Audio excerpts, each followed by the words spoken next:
This is the LIY Remove. This is what you're going to use when you're ready to take the lashes off. It's oil-based, so it's going to make sure that you have a very clean removal. It'll get rid of any kind of leftover adhesive or residue that's left on your natural lashes, so that way you can prep them again for new lashes or take a break from wearing your lashes. They come off like butter.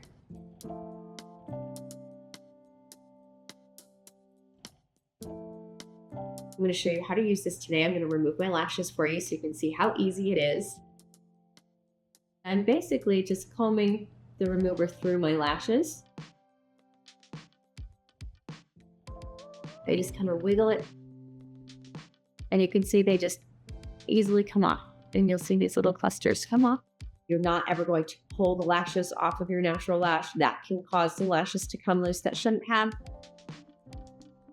I just keep wiggling them until all of the clusters come off, and I can gently pull them off. And then I can continue to use the remover on my lashes to make sure I get any kind of adhesive that's left over, clean off my lashes, so that way when I cleanse my face, the rest of it will come off with my cleanser. So I've removed my lashes on this side, and none of my natural lashes came off. So it's very safe. A lot of times if I've been wearing them for several days, because I can usually wear mine for about 7 to 10 days, I will get a few lashes that shed. If you lose a few lashes when you're removing, it's not a big deal. Please don't panic, that is normal. Your lashes continue to shed naturally.